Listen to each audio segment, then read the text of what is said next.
Yes, আমাদের exercise ডান। এবার আমরা চললাম ফাস্ট ফুড খাওয়ার জন্য নতুন দোকান এক্সপ্লোর করতে।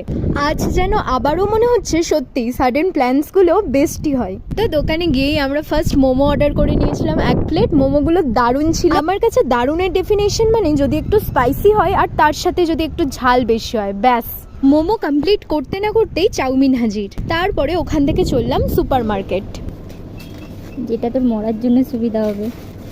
সবকিছু না পাওয়া গেলেও চিপস পাওয়া যেতেই মন খুশি। তারপর একটু স্বাদ বদল করতে নিয়ে নেওয়া হলো আইসক্রিম। রে ঝাল কমলো? এটা মনে হয় সবাই এক্সপিরিয়েন্স করে, যে নিজে ঝাল খেতে ভালোবাসে ঠিক সবসময় তার অপোজিটে এমন একজন থাকে যে ঝাল খেতেই পারে না। ইয়েস, আমিও সেটারই ভুক্তভোগী। যাই হোক, লাঞ্চে ছিল স্পাইসি চিলি চিকেন আর রাইস, ডিনারে ছিল এগ রাইস অ্যান্ড কাবাব। ও হ্যাঁ, শেষে এটা বলে রাখি, একদিনেই এত কিছু ভুলভাল একসাথে খেয়ে নেওয়ার একটাই কারণ, পরের দিন ওরা ইন্টার্নশিপ চলে যাবে। তাই আপাতত শেষবারের মতো একটু okay, that is all about today.